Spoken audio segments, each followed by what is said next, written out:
Et RESF participe à cette mobilisation dans la mesure où Marc effectivement est un jeune mineur qui est accusé d'être majeur avec des tests osseux qui ne sont absolument pas fiables, qui sont dénoncés par le corps médical et qui sont très, très utilisés aujourd'hui pour aboutir à ne plus prendre en charge ces jeunes mineurs étrangers qui arrivent en France, qui normalement doivent être protégés par l'aide sociale à l'enfance.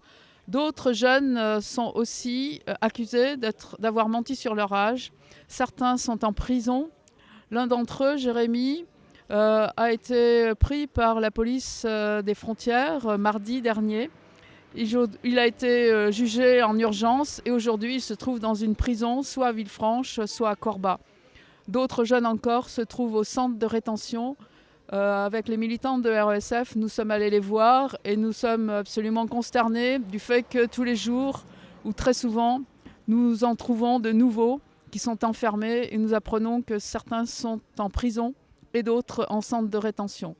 Nous estimons que ces jeunes, leur place est au lycée, leur place est en formation et non pas dans ces structures d'enfermement. Pour nous, il est retenu un motif qui nous paraît complètement fallacieux. En réalité, son acte de naissance dit qu'il a 17 ans et il a été pratiqué sur lui des tests osseux qu'on conteste complètement et qui disent qu'il a 17 ans au poignet et 30 ans à la clavicule.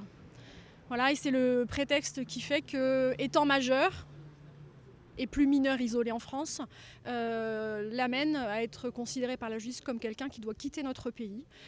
Nous contestons cette décision. C'est un élève qui a une très très bonne scolarité au lycée, qui a eu les félicitations et les encouragements l'année dernière et qui mérite que l'école de la République lui permette de poursuivre ses études. On croit aussi que dans le contexte actuel, avec les valeurs de la République que nous défendons, la fraternité, l'égalité, la liberté, ce jeune doit être soutenu et ne doit pas quitter notre territoire. On doit lui permettre de poursuivre ses études et de ne pas rejoindre un pays qui est aujourd'hui un pays où se perpétuent des violences et où il est tout seul. Personne ne l'attend. Voilà. Donc pour nous, il y a non-assistance à personne en danger. Il faut qu'on retienne Marc sur notre territoire.